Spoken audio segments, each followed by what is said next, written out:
नमस्कार दोस्तों, मैं रोशन मिश्रा एक बार फिर से आप सभी का एसएसएस इंस्टीट्यूट ऑफ एजुकेशन में हार्दिक स्वागत अभिनंदन वंदन करता हूं। आफ्टर अ लॉन्ग टाइम हमारी वीडियो आपके सबके सामने आ रही है। आज बहुत कुछ तो नहीं, हम आप सबके लिए एक जो बोर्ड एग्जामिनेशन में पार्टिसिपेट करने वाले बच्चे हैं उनके लिए कुछ ट्रिक और क्या स्ट्रेटजी होनी चाहिए जिससे वो बेहतर मार्क गेन करे। तो इसके लिए हमारा जो खुद का अनुभव रहा है उस पर हम आपको कुछ बताएंगे। वो क्या है कि देखिए, पहले हम जानेंगे है क्या ये board examination.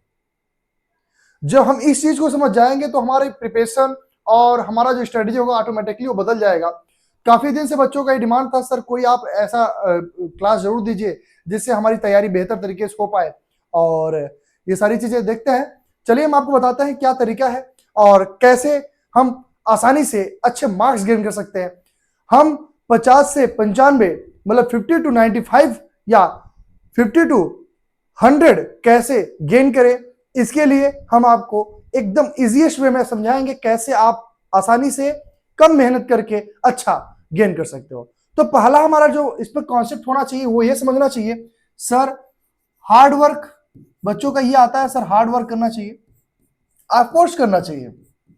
Hard work is good for us, but with hard work we must have to concentrate how we are doing hard work. Is there something little bit chances to मतलब बोल सकते हो, मतलब क्या थोड़ा बहुत भी है ऐसा कि हम उसमें थोड़ा स्मार्टनेस जोड़ पाए। तो मेरा मानना है hard work is mandatory, but उसके साथ साथ क्या मैंडेटरी होता है वो ये है स्मार्ट वर्क। स्मार्ट वर्क यदि आप करते हैं तो आपको सारी चीजें, आपका टाइम जो किल हो रहा है वो भी बचेगा। आप कहीं बैचेस लिए हैं तो बहुत अच्छी बात है, या फिर आप कहीं ऑफलाइन क्लासेस ले रहे हैं तो वो भी बहुत अच्छी बात है।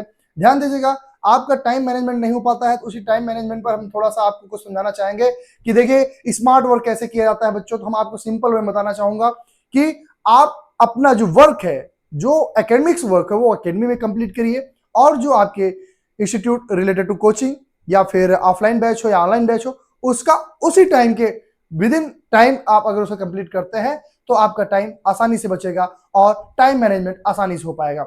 उसके अलावा जो बच्चे बोर्ड में हैं, अभी आप जान रहे हैं सितंबर अब लगभग खत्म होने वाला है, तो इस पर हम आपको समझाएंगे कैसे सर क्या स्ट्रेटेजी होनी चाहिए कि हम आसानी से बोर्ड में अच्छा मार्क गेन कर पाए। तो वो कुछ खास नहीं है, बट मैं आपको समझाऊं कैसे आपको करना है। पहला भी आप समझिएगा सर कि आप जानते रहिए, हम क्लास 10th के बोर्ड के बच्चों की बात करते हैं, इनकी बात करते हैं, तो इस पर हम चर्चा कर लें।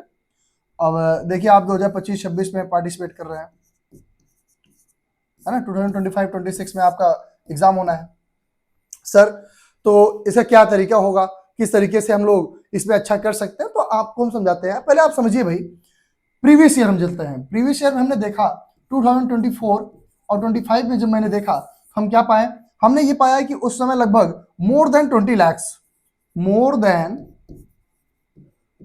लाख बच्चे पार्टिसिपेट किए थे।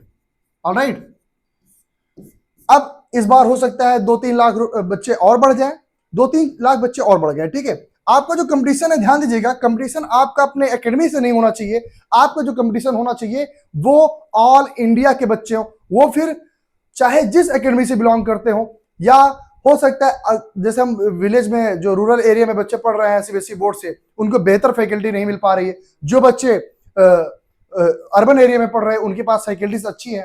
तो ऐसा भी होता है कि इन्वायरमेंट का काफी प्रभाव होता है जिससे बच्चों में जो चीजें कैपेबिलिटी होने के बावजूद बच्चे गेन नहीं कर पाते हैं। तो ये सिर्फ और सिर्फ स्ट्रेटेजी के ऊपर डिपेंड करता है। यदि आपकी स्ट्रेटेजी बेहतर रही होती तो आप भी अच्छा गेन कर सकते थे, और ये मौका हाथ से ना चूकने पाए।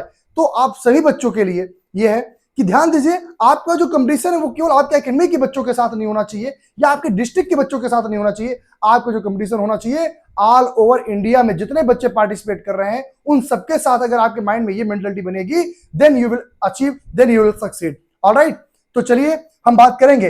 मोर देन 20 लाख पिछले साल थे, और हम बात करते इस साल आपके जो 2025-26 में होंगे वो कितने होंगे, अप्रॉक्स 22 से 24 लाख बच्चे पार्टिसिपेट कर सकते हैं बच्चे, ठीक है।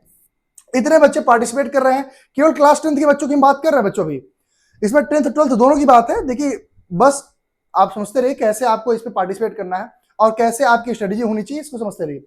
अब देखिए क्लास 10th के बच्चों में आपके मान लीजिए एकेडमिक कुछ एकेडमिक जो है किसी किसी स्कूल में क्लास में हमारे जो ऑफलाइन बैच के कुछ बच्चे आते हैं, कई स्कूल से आते हैं, तो उनमें चर्चा होती है कि सर हमारे स्कूल में तो केवल 25 बच्चे हैं, 20 बच्चे हैं, कहीं पर 40 बच्चे हैं, कहीं पर 71 मोर देन 100 है।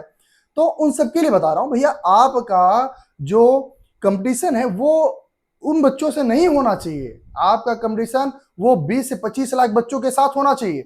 आप ये समझो कि उनकी क्या स्ट्रेटजी होगी, उनके टीचर्स उनको क्या दे रहे होंगे, इन सारी भाई कुछ अलग से तो देगा नहीं, सब कुछ एनसीईआरटी फैक्ट पर आपका पूछना है, ठीक है। हाँ थोड़ा लैंग्वेज बेस्ड होता है, सीबीएसई लैंग्वेज पे आपको फंसाने की कोशिश करता है, लेकिन आप उसमें फंसिएगा नहीं। आपको उसमें अपनी स्ट्रेटेजी रखनी है, कैसे रखनी है देखिएगा। आप पहले क्वेश्चन को पढ़ें, क्वेश्चन को अभी, और एक चीज सर बोर्ड में कैसे हम अच्छा करें, ये भी हमारे माइंड में आ रहा है। सर कुछ है नहीं, इसके लिए एक दिमाग में रखो, सर अभी से आप आंसर राइटिंग प्रैक्टिस करो। आंसर राइटिंग प्रैक्टिस अगर अभी से आप स्टार्ट कर दोगे तो आपकी जो कैपेबिलिटी है राइटिंग स्किल जो है वो इंप्रूव हो जाएगी और स्पीड भी इंप्रूव होगा, ठीक है। और दूसरी चीज अगर बात करते हैं सर किस तरीके का क्वेश्चन आता है, अरे भाई कुछ खास थोड़ी, प्रीवियस ईयर आप 2-3 पेपर आप उठा लो, देख लो क्या क्या लैंग्वेज रहा है, सेम वैसा ही सिमिलर आता है, कुछ एक्स्ट्राऑर्डिनरी अलग से नहीं आता है, ठीक है, वो सेम वैसा ही होता है। तो ये दिमाग में रखिए, बहुत कुछ आपको नहीं सोचना है, बहुत इजीएस्ट तरीके से आप अच्छा गेन कर सकते हो। आप अगर ये स्मार्ट वर्क अपने साथ रखे, पहला चीज। दूसरी चीज आपके माइंड में ये होना चाहिए कितने बच्चे पार्टिसिपेट कर रहे हैं, ये चीज। और अगर हम तीसरी बात करते हैं तो तीसरी बात कुछ खास नहीं है, वो सिर्फ ये है कि आप सभी बच्चों को ये दिमाग में रखना है कि आंसर राइटिंग प्रैक्टिस अभी से स्टार्ट करना है। आंसर राइटिंग प्रैक्टिस अभी से आपको स्टार्ट कर देना है, ठीक है बच्चे। प्रैक्टिस, ठीक है, आंसर राइटिंग प्रैक्टिस आपको अभी से स्टार्ट कर देना है। आई बात समझ? चलिए आपको ये सब क्लियर हुआ होगा, तो आप जानते रहिए आपके पास अब स्टडी आवर कितना होना चाहिए सर।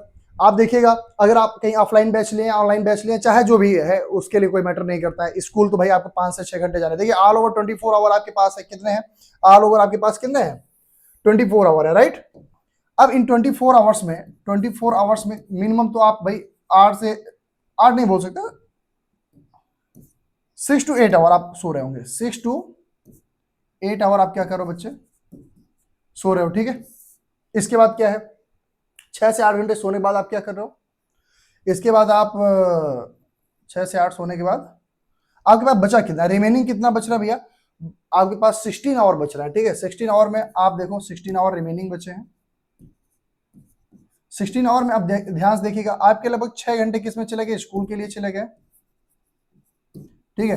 अब स्कूल का वर्क अगर घर पे आके कर रहे हो तो ये तो समझो बहुत ही ज्यादा अपने आप को चीट कर रहे हो, इसमें कोई मतलब नहीं है। घर पे नहीं, आप स्कूल का वर्क स्कूल में डन करो, आपको कोई जरूरत नहीं है कि उसको घर पे आने के बाद उसमें टाइम किल करो। हाँ ठीक है, कोई जैसे मैथमेटिक्स का हो गया तो उसको सॉल्व करने के लिए कर सकते हो, फिजिक्स के कुछ न्यूमेरिकल्स हैं उसको घर पे सॉल्व कर सकते हो, नो प्रॉब्लम। बट सर जो कॉन्सेप्चुअल बेस्ड है, जैसे आप लिटरेचर हो गया, चाहे हिंदी का हो, इंग्लिश का हो, ये सब तो आप स्कूल में डन कर दो, ठीक है। इसके लिए आपको घर पे टाइम नहीं देना है। दूसरी चीज हम बात करेंगे, अब आपके पास बचा ओनली 10 आवर। अब 10 आवर में आप क्या करना भैया, ध्यान दीजिएगा, 2 आवर से मतलब 3 घंटे आपके लगभग कहाँ चले गए, कोचिंग के लिए, ठीक है, चाहे ऑनलाइन हो चाहे ऑफलाइन। आपके पास बचे 7 घंटे। 7 घंटे में आपके पास 2 घंटे आपकी जो डेली रूटीन है उसके ऊपर आप वर्क कर लीजिए, ठीक है, डेली रूटीन पे चला गया। अब आपके पास 5 घंटे बच रहे हैं भैया। अब इन 5 घंटे को आप कंज्यूम करो सेल्फ स्टडी के लिए। Without self study there is no possibility to get succeed, alright. So ये दिमाग में रखिए, आपको 5 घंटे सेल्फ स्टडी करनी है। जो चीजें आपको पढ़ाया गया है वो तो आप पढ़ ही लीजिए, उसके अलावा कुछ नया आप पढ़ते रहिए, मतलब रिवीजन ही करते रहिए, या फिर आपको कोई चैप्टर बचा हुआ है तो उसको आप पढ़ते रहिए, दिमाग में रखे रहिए। और हमें पूरा उम्मीद है आप बहुत बेहतर करके आएंगे। आप मोर देन 100 अचीव करो यार, क्या दिक्कत है। वैसे मोर देन 100 नहीं, लेकिन ठीक है, आपका टारगेट देखिए, अगर 100 बना है पेपर तो आउट ऑफ 100 आप 100 लाने के लिए जरूर सोचिए। अगर सोचना है तो इतना सोचिए, इससे कम सोच रहे हैं तो इसका मतलब आपकी स्ट्रेटजी, आपकी पढ़ाई बेहतर नहीं चल रही है। तो बेहतर पढ़ाई के लिए आप बेहतर तरीका अपना अपनाते रहिए और बेहतर करते रहिए। चलिए मिलते हैं, इतना आपके लिए था, और ऐसे ही ट्रिक्स मैं आपको देता रहूंगा। आपका जो रूटीन होना चाहिए, जरूर इस वीडियो को बहुत अच्छी तरीके से आप देखिएगा और लोगों तक, जो बच्चे हैं, जो अभी बच्चे पार्टिसिपेट करने वाले, उनकी स्ट्रेटेजी क्या होनी चाहिए, उन तक ये वीडियो जरूर पहुंचाइए और समझते रहिए कैसे आपको इस पर वर्क करना है। ये आपकी पूरी जिम्मेदारी बनती है। तो हम मिलते हैं आपसे नेक्स्ट वीडियो में। Thank you, thanks for watching this video, thank you.